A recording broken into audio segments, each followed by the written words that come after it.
From Detroit, Michigan, one single rose. I write for mothers who go without so that their children have what they need, cultivating their minds with tools necessary to succeed.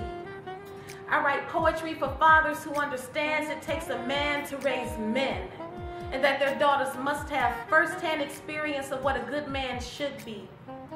I pen poems for sons who felt mistakes their parents make, vowing to end generational curses before they have chances to begin. I create for daughters who survive this cold world as babies and give life as women. I write poems for my sisters who reach out and touch her brother's hands. I compose for my friends whose honor I'll defend. I construct ideas for those who'd rather not speak. If you never find your voice, I'll continue to write for you.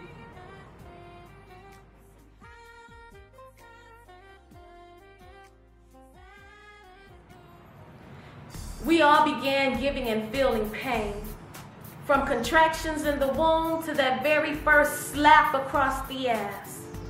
As visitors in this world, we continue to hurt. Great situations kept us culturally depressed.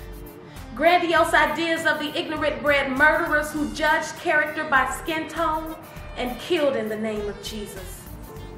Theft-starved weak economies nourishing hefty pockets which fed themselves. Politicians introduced recreational drugs into healthy societies for sport. These are only a few of the games I've seen played. We've overcome women's suffrage after years of asphyxiation under stained glass ceilings. Gasping for air in the dark, my eyes squinted from the sun's rays once doors were kicked the fuck open. We're all allegedly free, lost in this troubled world. United we should stand, but divided we're falling. I'm still here witnessing trials and tribulations. My heart heavy, cause we haven't learned jack. Pastors pimp sermons from their pulpits. These same men use altar boys as sex toys, funding their private dreams with 10% of their parishioners' incomes. The money don't know where it comes from, right? Ill-gotten gain in the game produces power in the facade that the underworld is attractive, but there's only a few ways to escape. Ladies use their pussies as magic wands to snag the highest bidder, playing the baby card with gentlemen who brag about the lay and disappear after they nut. 9 months later, these women find themselves alone, played by the cowardly lions that ran when the time came to be fathers to their sons.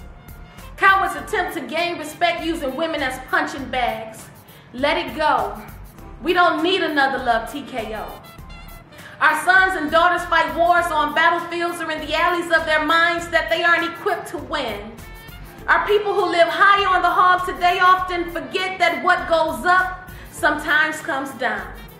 Snorting stress relievers up their noses, shooting salvation into their veins, everything they've worked hard for disappears of the pipes they smoke. Dirt naps on concrete typically follow after they've lost it all.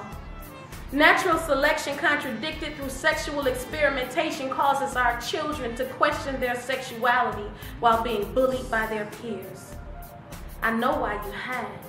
Step on up out of the closet, you don't have to front for me. Trouble don't last always, my friends.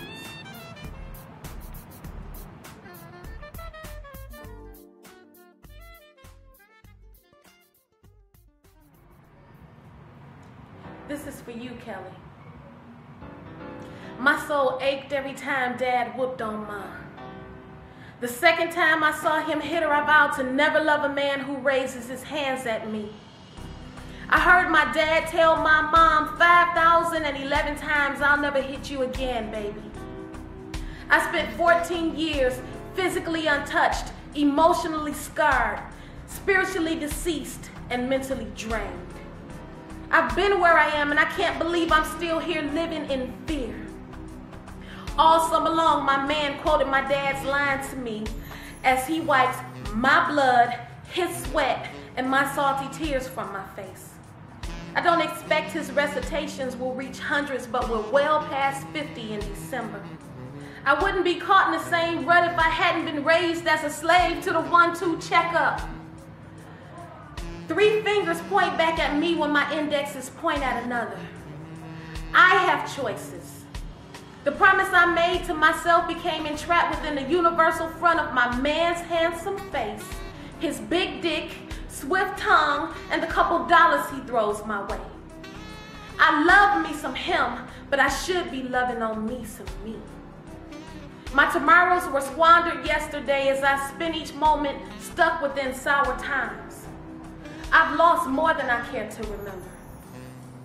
My mom courageously left dad when her sister was killed by her husband. They tried to save each other. I know if Aunt Addie were here, she'd sing the same few lines she sang to my mom every day. Why would you stay?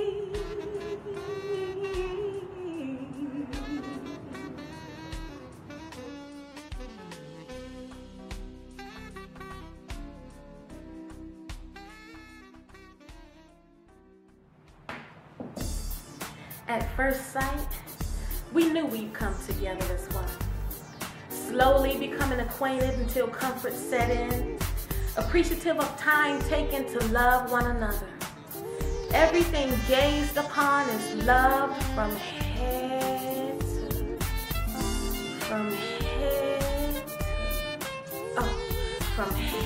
to toe. Smiles that make the spine chill as the interior frosts. Mental challenges forcing contemplation. Ears that hear speech emitted by motion. Every second is precious, never taken for granted. Met at the right place and time when loving is so easy. Together composing romantic volumes of nonfiction. Deleting final chapters. There's no end in sight.